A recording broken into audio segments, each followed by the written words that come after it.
नमस्कार, स्वागत है आपका आकार आईएएस में। आज के इस वीडियो में हम बात करेंगे अलीगढ़ मुस्लिम यूनिवर्सिटी के अल्पसंख्यक संस्थान के संबंधित मुद्दे से। अलीगढ़ मुस्लिम यूनिवर्सिटी, जिसको कि कभी अल्पसंख्यक संस्थान का दर्जा दिया गया था, उसको सुप्रीम कोर्ट ने 1967 में दिए गए अपने फैसले को पलट दिया है, जिसमें सुप्रीम कोर्ट ने कहा था कि अलीगढ़ मुस्लिम यूनिवर्सिटी अल्पसंख्यक संस्थान नहीं है। तो आज की इस वीडियो में हम अलीगढ़ मुस्लिम यूनिवर्सिटी से इसी मुद्दे पर चर्चा करेंगे। साथ ही साथ जानेंगे कि अलीगढ़ मुस्लिम यूनिवर्सिटी का एक बैकग्राउंड क्या था, आखिर यह मामला कब शुरू हुआ, कब अलीगढ़ मुस्लिम यूनिवर्सिटी को अल्पसंख्यक संस्थान का दर्जा दिया गया और कब इसके अल्पसंख्यक संस्थान के दर्जे को खत्म कर दिया गया। तो बारी बारी से हम इन चीजों पर डिस्कशन करेंगे। तो देखते हैं कि सुप्रीम कोर्ट की 7 सदस्यीय संविधान पीठ ने अलीगढ़ मुस्लिम विश्वविद्यालय के अल्पसंख्यक संस्थान वाले मामले में 1967 के अपने ही फैसले को पलट दिया है, जिसमें सुप्रीम कोर्ट ने कहा था कि अलीगढ़ मुस्लिम यूनिवर्सिटी अल्पसंख्यक संस्थान नहीं है। 1967 में सुप्रीम कोर्ट में मामला जाता है अलीगढ़ मुस्लिम यूनिवर्सिटी के अल्पसंख्यक संस्थान को लेकर, जिसमें सुप्रीम कोर्ट ने कहा कि अलीगढ़ मुस्लिम यूनिवर्सिटी एक अल्पसंख्यक संस्थान नहीं है। और इसी के फैसले को पलटते हुए सुप्रीम कोर्ट नजर आ रही है, लेकिन सुप्रीम कोर्ट ने अभी इस पर कोई फाइनल जजमेंट नहीं दिया है। ये फाइनल जजमेंट आगे आने वाली पीठ जो है वो तय करेगी। इसमें बात करते हैं कि आखिर अल्पसंख्यक संस्थान के दर्जे को खत्म कब किया गया था।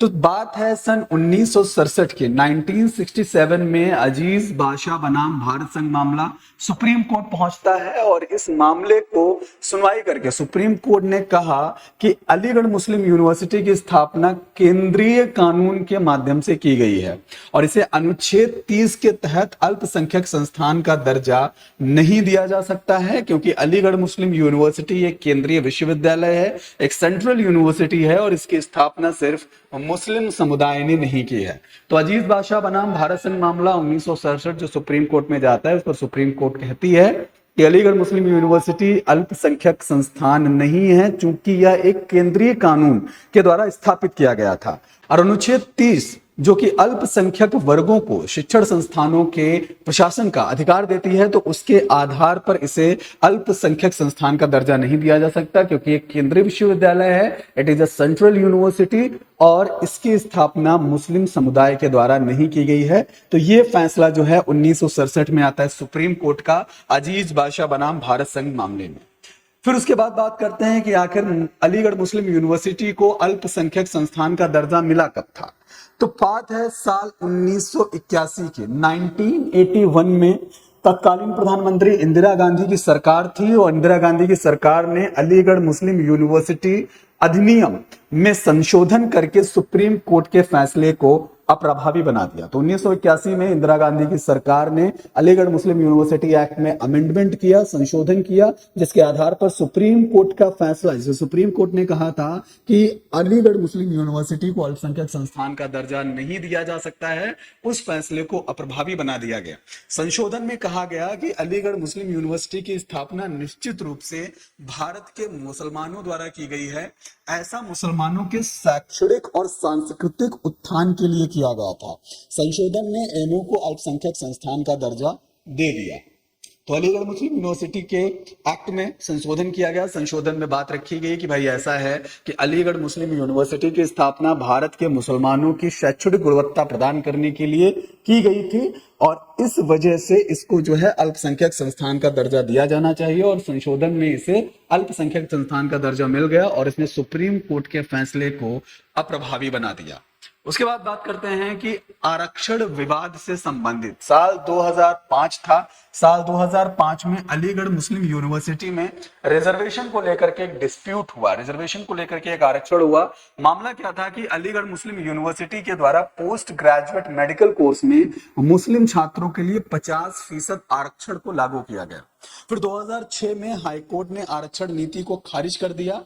हाईकोर्ट ने अपने फैसले में कहा कि अलीगढ़ मुस्लिम यूनिवर्सिटी अल्पसंख्यक दर्जे का दावा नहीं कर सकता है, क्योंकि वह सुप्रीम कोर्ट के 1967 के फैसले के अनुसार अल्पसंख्यक संस्थान नहीं है। 2005 का समय था, अलीगढ़ मुस्लिम यूनिवर्सिटी ने पोस्ट ग्रेजुएट मेडिकल कोर्सेज में 50% रिजर्वेशन दिया मुस्लिम छात्रों को, मुस्लिम स्टूडेंट्स को, जिस पर मामला 2006 में पहुंचता है हाई कोर्ट में। हाई कोर्ट जो है इस 50% रिजर्वेशन को पूरी तरीके से खारिज कर देती है।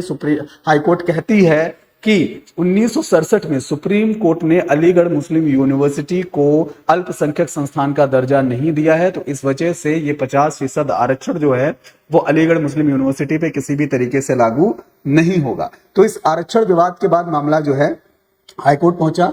फिर 2016 में जब नरेंद्र मोदी की एनडीए सरकार आई, तो नरेंद्र मोदी की सरकार ने सुप्रीम कोर्ट में एएमयू के अल्पसंख्यक दर्जे पर अपनी अपील को क्या कर लिया, वापस ले लिया। हाईकोर्ट के इस फैसले को चुनौती देने के लिए याचिका जो सुप्रीम कोर्ट में डाली गई, सुप्रीम कोर्ट में याचिका जाती है। फिर 2016 में मोदी जी की सरकार ने, जो एनडीए सरकार थी, वो उसने क्या किया कि अल्पसंख्यक दर्जे पर इस अपील को क्या कर लिया, वापस ले लिया, जिस पर केंद्र सरकार ने तर्क दिया कि अलीगढ़ मुस्लिम यूनिवर्सिटी को अल्पसंख्यक संस्थान के मानकों को पूरा नहीं करता है। तो वो पैरामीटर, जिन पैरामीटर्स के आधार पर किसी भी संस्थान को अल्पसंख्यक संस्थान का दर्जा दिया जाता है, उन पैरामीटर्स को अलीगढ़ मुस्लिम यूनिवर्सिटी किसी भी आधार पर पूरा नहीं करता है। इस तर्क के आधार पर केंद्र सरकार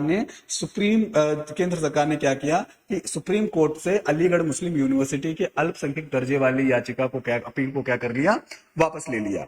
तो अलीगढ़ मुस्लिम यूनिवर्सिटी ने अपना धार्मिक स्वरूप उसी समय छोड़ दिया था जब 1920 में इसकी स्थापना केंद्रीय विश्वविद्यालय के रूप में की गई थी। केंद्र सरकार द्वारा दूसरा तर्क यह दिया गया कि 1920 में जब केंद्रीय विश्वविद्यालय अधिनियम के द्वारा जो है कि ठीक है, केंद्रीय विश्वविद्यालय के रूप में अलीगढ़ मुस्लिम यूनिवर्सिटी की स्थापना हुई, उसी समय इसने अपना धार्मिक स्वरूप छोड़ दिया। तो उस समय यह था कि भाई अब जो है अलीगढ़ मुस्लिम यूनिवर्सिटी सभी लोगों के लिए शिक्षा प्रदान करेगा, ना कि केवल एक स्पेसिफिक कम्युनिटी या रिलीजन के लोगों को वो शिक्षा प्रदान करेगा। तो इस आधार पर 2016 में एनडीए की सरकार ने इस अपील को क्या कर लिया, वापस ले लिया। फिर 2019 में सुप्रीम कोर्ट के मुख्य न्यायाधीश जस्टिस रंजन गोगोई की अध्यक्षता वाली 3 सदस्यीय पीठ को इस मामले को भेज दिया गया, जिसमें बोला गया कि वो इस पूरे मामले पर सुनवाई करके अपनी रिपोर्ट जो है भेजें। और पीठ ने अलीगढ़ मुस्लिम यूनिवर्सिटी के अल्पसंख्यक दर्जे को लेकर उठे कानूनी सवालों को सुलझाने के लिए जिम्मेदारी दी गई। तो जस्टिस रंजन गोगोई की टीम ने को जो है 2019 में इस पूरे मामले की सुनवाई के लिए, इस पूरे मामले पर उठे कानूनी सवालों को सुलझाने के लिए जिम्मेदारी प्रदान की गई। फिर उसके बाद बात करते हैं कि अल्पसंख्यक शिक्षण संस्थानों के आखिर विशेषाधिकार क्या है, कौन कौन से ऐसे प्रिविलेजेस हैं, कौन कौन सी ऐसे राइट्स हैं जो कि अल्पसंख्यक शिक्षण संस्थानों को प्रदान किए जाते हैं। तो अल्पसंख्यक शिक्षण संस्थानों को सरकार से विशेष मान्यता लेने की आवश्यकता नहीं होती है, संस्थान खुद अपने लिए नियम बना सकते हैं। तो कोई भी अल्पसंख्यक संस्थान है, उस अल्पसंख्यक संस्थान को अपने नियम खुद बनाने की आजादी होती है, उसे अधिकार है, वो अपने संस्थान के लिए स्वयं नियम बना सकता है, उसे मान्यता प्राप्त करने के लिए सरकार की आवश्यकता नहीं होती है। इन संस्थानों को अनुसूचित जाति, अनुसूचित जनजाति और अन्य पिछड़ा वर्ग यानी ओबीसी के छात्रों के लिए अलग से सीटें आरक्षित नहीं करनी पड़ती। ये संस्थान अपने समुदाय के छात्रों के लिए अधिकतम 50% सीटें आरक्षित कर सकते हैं। तो जो अल्पसंख्यक संस्थान हैं वो अपने छात्रों के लिए, अपने समुदाय के छात्रों के लिए 50% रिजर्वेशन ला सकते हैं, जो कि 2005 में रिजर्वेशन डिस्प्यूट में हुआ था कि अलीगढ़ मुस्लिम यूनिवर्सिटी ने पोस्ट ग्रेजुएट मेडिकल कोर्स में 50% आरक्षण जो है मुस्लिम छात्रों को दिया था, जिससे 2006 में बात जो है कहां पहुंच गई, हाईकोर्ट में पहुंच गई। तो अल्पसंख्यक संस्थानों को ये अधिकार भी प्राप्त होता है। इन संस्थानों को प्रधानाचार्य और शिक्षकों की नियुक्ति में अधिक स्वायत्तता मिली है, ऑटोनॉमी मिली हुई है। संस्थान कर्मचारियों की नियुक्ति में अपने समुदाय के लोगों को प्राथमिकता दे सकते हैं। ये इम्पोर्टेंट पॉइंट है कि भाई प्रिंसिपल्स या टीचर जो भी कोई अपॉइंटमेंट है, उनकी रिक्रूटमेंट होगी, उनको रिक्रूटमेंट को लेकर के इन शिक्षण संस्थानों को पूरी स्वायत्तता है, पूरी ऑटोनॉमी मिली हुई है। और इसके साथ साथ कर्मचारियों के चयन में भी यह अपने समुदाय के लोगों को पूरी तरीके से प्राथमिकता दे सकते हैं। अल्पसंख्यक शिक्षण संस्थान स्थापित करने की प्रक्रिया काफी सरल होती है। इसके लिए जरूरी अनापत्ति प्रमाण पत्र हासिल करने के लिए लंबा इंतजार नहीं करना पड़ता है। अगर कोई भी अल्पसंख्यक संस्थान को स्थापित किया जाता है तो उसको स्थापित करने की प्रक्रिया काफी सरल है। उसके लिए सर्टिफिकेशन एंड ऑल सब सारी चीजें जो हैं वो बहुत आसान तरीके से उपलब्ध करा दी जाती है। तो ये विशेषाधिकार है जो कि अल्पसंख्यक संस्थानों को प्रदान किए जाते हैं। देन उसके बाद अगर बात करें अलीगढ़ मुस्लिम यूनिवर्सिटी की पृष्ठभूमि के बारे में, उसके बैकग्राउंड के बारे में, तो पहले जब इसकी स्थापना हुई तो इसका नाम था मोहम्मदन एंग्लो ओरिएंटल कॉलेज। तो 1875 में in the 1875 sir Syed Ahmad Khan ने अलीगढ़ में मोहम्मदन एंग्लो ओरिएंटल कॉलेज की स्थापना करी। इसका उद्देश्य ये था कि भारत में मुसलमानों को आधुनिक शिक्षा मुहैया कराई जाए, यानी कि वो ट्रेडिशनल अप्रोच, जो ट्रेडिशनल एजुकेशनल अप्रोच था, उससे इतर जाकर के भारत के मुसलमानों को आधुनिक शिक्षा प्रदान करने के लिए 1875 में सर सैयद अहमद खान ने मोहम्मदन एंग्लो ओरिएंटल कॉलेज की स्थापना की।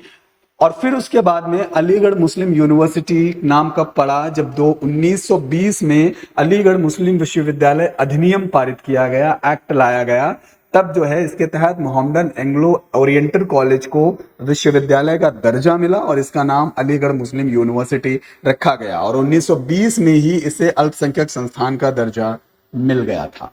तो पूरा ये पृष्ठभूमि है, तो इस वीडियो में पूरा हमने जाना। बाकी अभी फाइनल जजमेंट आना बाकी है कि अलीगढ़ मुस्लिम यूनिवर्सिटी अल्पसंख्यक संस्थान है या नहीं, तो ये आगे आने वाले समय में ये चीजें पता चलेगी। Thank you.